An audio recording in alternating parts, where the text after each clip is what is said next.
Okay, so I know most of y'all don't know me, but those of you who do, you know that I'm a strong believer in God. I know that God puts everybody through something because He know you can get through it. But even if you don't get through it, it's because He wants you to be there with Him in a better place. So it's not always the end of the road, even if it does feel like it, even if it does feel like you're on your last days, you know?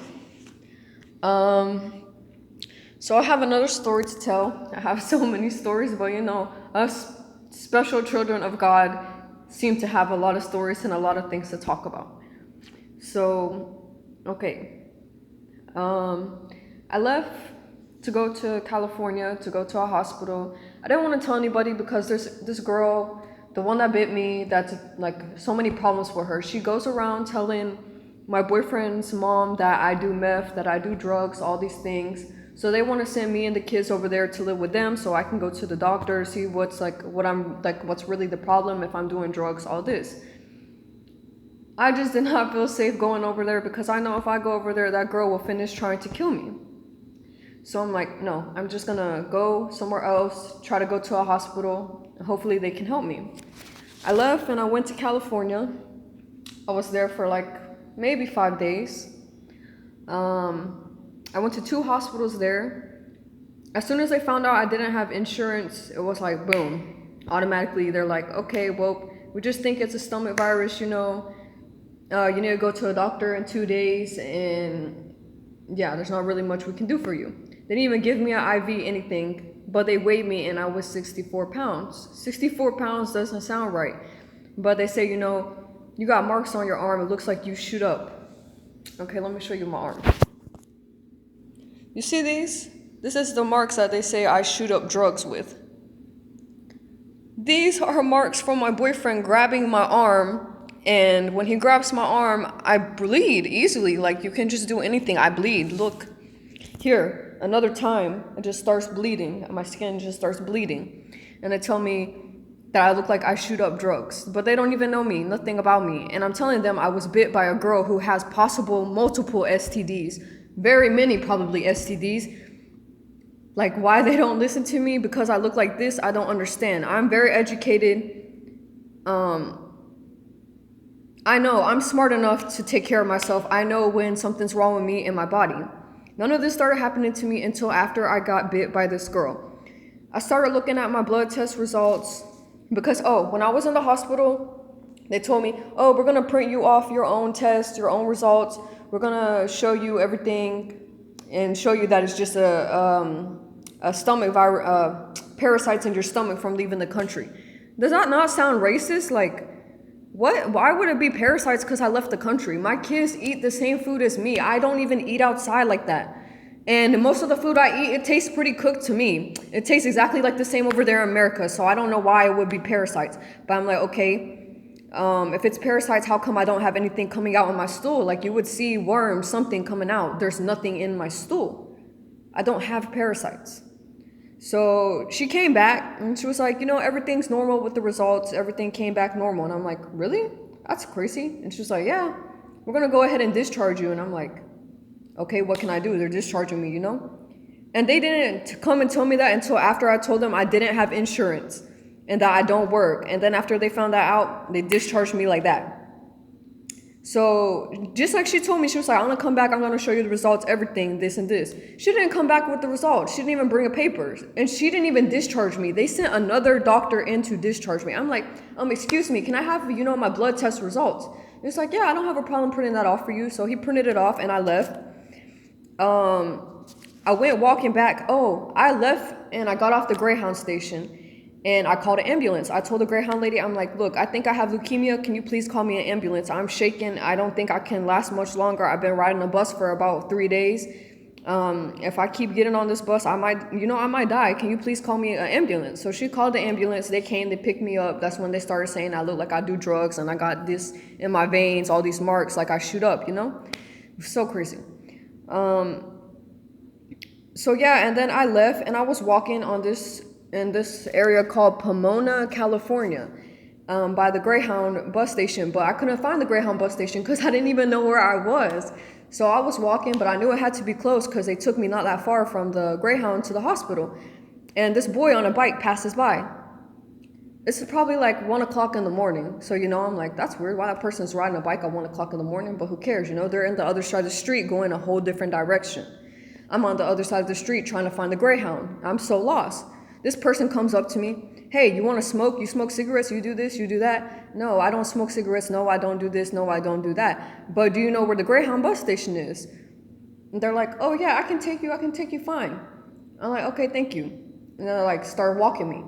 Then we were walking for a really long time. I'm like, look, I don't feel good, okay? I really want to sit down. Is there somewhere I can sit down? Like, is there somewhere I can go, so we can sit down? We don't need to be walking this far. I mean, like, is the Greyhound that far away? And he's like, oh no, it's just down there. And then I start looking around and I'm like, I feel like I just walked here. Are you sure you're not taking me in a circle? Because I just seen that park like 5 minutes ago. And he's like, no, it's right up here. It's right up here. I'm like, okay. So then it was right up there, but it's closed at 1 o'clock in the morning. Some Greyhounds, they're open in the nighttime. I wish this station would have been open in the nighttime. It would have saved me a lot of trouble. But the station was closed. So there was a Denny's right next to the Greyhound and the McDonald's. I told him, I'm like, let's go to the McDonald's, Because he was telling me he's homeless, he's on the street. He don't got nowhere to go. So I'm like, here, I'll buy you food, Because I'm a nice person. I see somebody that's in a bad situation, I'm going to help them out because I understand that. I'm going to help them out. I was going to buy him a meal because, I'm hungry. I haven't ate. I want to buy myself a meal too. I haven't ate since I've been riding the bus because I've been trying to save my money up. I didn't have enough, And so we went into Denny's and I went to go charge my phone and I left my stuff on the table. And I gave him $2. I'm like, here you go. A pancake at Denny's is $2. Why not give him a pancakes? He's homeless.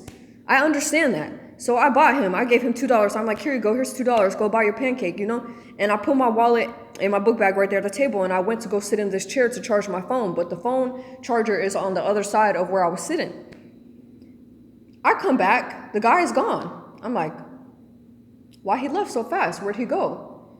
Oh, reminds me, when I was there, he was trying to tell me so much. Let's go to this hotel. Let's go to this hotel. My mom's in the hotel. You look so tired, this and that. I'm like, no, I'm not going to no motel, no hotel, nothing. I don't do that. I don't go to no motels with nobody I don't know. Okay, I'm going to go sit inside this Denny's. Like you said, that's a good idea to sit inside the Denny's. But motel, hotel, no.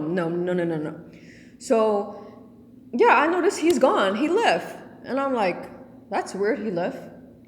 I didn't think nothing about it, I already, just not thinking. I'm just over here texting on my phone, too busy trying to talk to my aunt, ask her, like, where are you? I thought you was going to be around, I don't want to be here homeless. I'm sick, I'm not in a good situation. I need help. But my aunt was nowhere around, so she told me, she's like, I'll pay you a Uber to go to another hospital. I'm like, thank you so much, I went to the other hospital. I get there. They're like, can I see your ID and your passport? Not your passport. Can I see your ID? And I'm like, okay, yeah. And I go to look at it for my wallet and I'm like, hold on. Where's my stuff at? Where's my money that was in my wallet? I didn't even notice that this guy walked out the restaurant with my stuff. He left with the things out my wallet and I was too busy looking at my phone. I did not realize what he did. So I'm like so mad inside this freaking hospital trying not to, go crazy because I can't get back to my kids if I don't have my passport. Do you not understand that I am stuck over there homeless, sick, dying? So I'm like, oh my God, freaking out. I need to get back. I need to find a way to get back to that Greyhound, to that place I was at. But my aunt just sent me to a hospital at least 40 minutes away by car. How am I going to get back? I'm freaking out. These people are like, so why are you here? Do you have insurance, this and this? Insurance is the first question they ask. No, I don't have insurance, but I'm trying to apply. I'm telling them, look, I need to call the police. I need to call somebody. I just got robbed. I need this. I need that. They're over here like, okay, well, we can't do much for you, but it looks like you just have parasites like the hospital says, the other hospital. So we're going to just write you a prescription for that. And I'm like, well, I can't take out the prescription. I don't got ID. I have been robbed, I call the police. The police tell me, oh, you're not even in the right county. You need to go over here to there and file a report. I'm like, oh my gosh, this day cannot get any worse, And so I go over, wait, for them to give me the medicine, all that, And then my aunt tells me, I'm gonna get you an Uber Lyft so you can go over there to the police and file a report. So she did that, and I got over there, and I filed the report. And the Greyhound station was maybe 5 minutes away from there. I started walking, trying to find it. I finally found it.